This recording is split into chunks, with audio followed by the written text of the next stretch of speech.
আপনি যদি মনে করেন সান মেরিনোর সাথে খেলবেন তাহলে আপনার 150 মধ্যে আসবে না। র্যাঙ্কিংটা বেশি বাড়াতে গেলে আপনাকে এএফসি চ্যাম্পিয়নশিপের ম্যাচ খেলতে হবে। তিনি একটা কথা বলেছেন যে তার টার্গেট বাংলাদেশকে 150-র মধ্যে নেওয়া। তার প্রোফাইল দেখলে আমরা তাই বুঝি, সে যে দলগুলোকে কোচিং করিয়েছে তারা এরকমের মধ্যেই ছিল। এবং ফিলিপাইনকে যে তিনি এশিয়ান কাপে খেলেছে আনবিটেন হয়ে, তিনি গায়ানাতে 4টা ম্যাচ খেলেছে, সেখানে তার দল আনবিটেন ছিল। মানে তার ট্র্যাক রেকর্ড খুব ভালোই বলা যায়। আপনার মনে হয় 150-র মধ্যে বাংলাদেশ আসতে পারবে তার টেনিয়রে?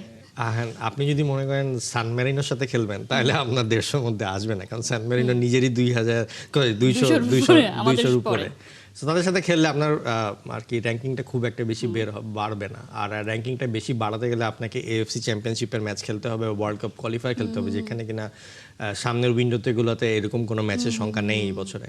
সো উনি হয়তো আবেগের বশবর্তী হয়ে, যেহেতু উনি আর কি প্রথমবারের মতো রিভিল হচ্ছে, উনি হয়তো 150-60 বলে ফেলেছে, আর সেটা বাংলাদেশে এক বছরের মধ্যে যাওয়াটা খুবই আনরিয়েলিস্টিক হলে এটা অসম্ভব। মানে অনেক হাই লেভেলের কোনো র্যাঙ্কিং এর টিমকে হুট করে সেই যদি ম্যাজিক হারিয়ে তিনি দেয়। জানেন কিনা? আপনি আমার সাথে বলছিলেন যে তার আরো অন্যান্য কাজ করারও দক্ষতা আছে ম্যাচ আয়োজনে, সেই জায়গা থেকে কি সম্ভব কিনা? বা আশা করি উনি হয়তো এরকম ভালো ভালো ওনার যে মানে একটা ওনার অ্যাফিলিয়েশন আছে হচ্ছে ইউএস এর ফেডারেশনের সাথে, ওনার অ্যাফিলিয়েশন আছে জার্মান ফুটবলের সাথে।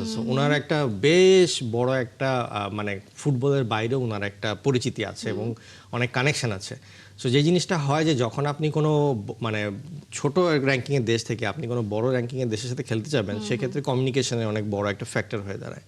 তো উনি যদি তার কমিউনিকেশন এবং তার প্রেজেন্স এবং তার কানেকশন দিয়ে যদি বেশ ভালো ভালো কিছু টিমকে কনভিন্স করে বাংলাদেশের সাথে খেলতে রাজি করাতে পারে, সেইটা আমি বলবো যে বাংলাদেশের জন্য একদিক দিয়ে সুবিধা হবে।